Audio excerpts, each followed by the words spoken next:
Title: Unleashing the Power of Emotional Intelligence: How Women Leaders Are Transforming the Workplace. Imagine a world where the most successful leaders are not just the smartest or the most technically skilled, but the most emotionally intelligent.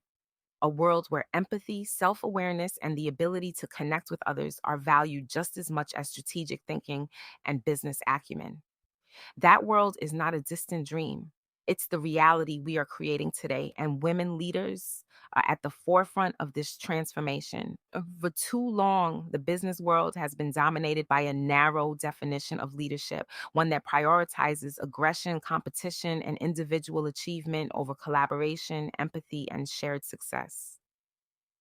But as women have increasingly taken on leadership roles, they have brought with them a new set of skills and values that are reshaping what it means to be an effective leader.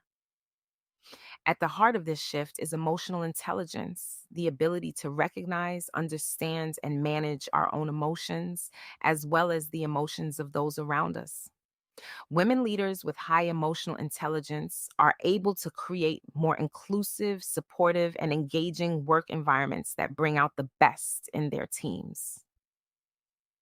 Take the example of Indra Nooyi, the former CEO of PepsiCo. When Nooyi took over as CEO in 2006, she knew that she wanted to create a more collaborative and empathetic workplace culture. She started by writing personal letters to the parents of her senior executives, thanking them for the sacrifices they had made to help their children succeed. This simple gesture sent a powerful message that PepsiCo valued not just its employees, but their families and support systems as well. Nooyi also made a point of listening to her employees and seeking out diverse perspectives. She created an internal website called Voice of the Employee, where workers could share their ideas and concerns, and she regularly held town hall meetings to hear directly from her team. By creating a culture of openness and transparency, Nooyi was able to build trust and engagement across the organization. But the power of emotional intelligence goes beyond just creating a positive work culture. It can also drive real business results. A study by the consulting firm Korn Ferry found that companies with emotionally intelligent leaders had higher levels of employee engagement, customer satisfaction, and financial performance than those without. Consider the story of Huawei, the Chinese telecommunications giant.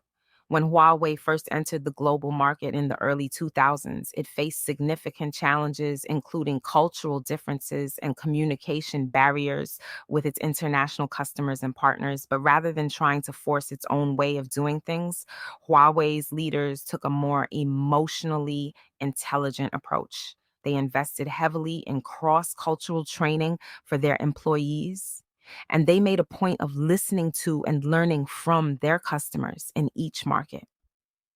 They also prioritized building strong relationships based on trust and mutual understanding. As a result, Huawei was able to expand rapidly and become one of the world's leading technology companies, with operations in over 170 countries. But developing emotional intelligence is not just about what we do at work, it's also about who we are as people. It requires us to be willing to look inward, to confront our own fears and insecurities, and to cultivate a deep sense of self-awareness and empathy. This can be especially challenging for women leaders who often face additional pressures and expectations based on their gender. Women are often expected to be nurturing and empathetic, but also assertive and decisive. They are told to lean in and speak up, but also to be likable and avoid coming across as bossy or aggressive. Navigating these double standards requires a high level of emotional intelligence, the ability to stay true to ourselves while also adapting to the needs and expectations of those around us. It means learning to set boundaries, communicate assertively, and lead with authenticity and vulnerability. One leader who embodies this approach is Brené Brown, the researcher and author who has become a global authority on vulnerability, courage, and empathy. In her groundbreaking TED Talk, The Power of Vulnerability, Brown shares her own journey of learning to embrace vulnerability as a strength rather than a weakness.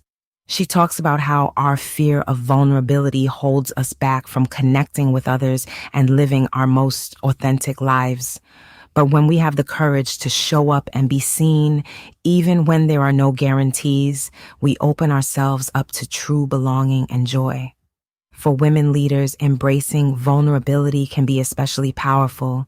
It allows us to connect with our teams on a deeper level, to admit when we don't have all the answers, and to create a culture of trust and psychological safety.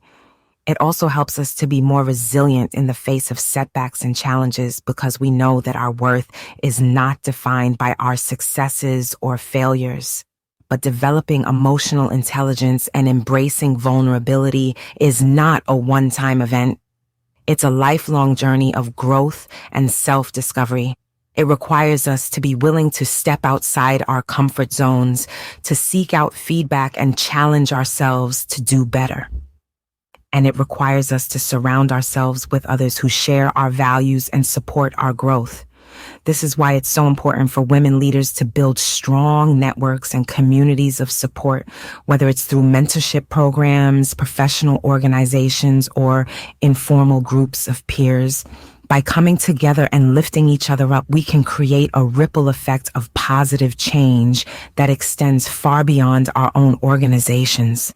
We can inspire others to lead with empathy and authenticity, and we can help to create a more just and equitable world for all. So to all the women leaders out there and to all the men who support and champion them, I ask you this: what would it look like to lead with your whole heart, to bring your full, authentic self to your work, and to create a culture where others feel safe to do the same? It won't always be easy. There will be moments of fear, doubt, and discomfort along the way. But I believe that when we have the courage to embrace emotional intelligence and vulnerability, we tap into a powerful source of strength and resilience that can transform not just our own lives, but the lives of those around us. So let's commit to leading with empathy, authenticity, and courage. Let's create workplaces where everyone feels valued, heard, and supported to be their best selves. And let's show the world what it looks like when women lead with the power of emotional intelligence.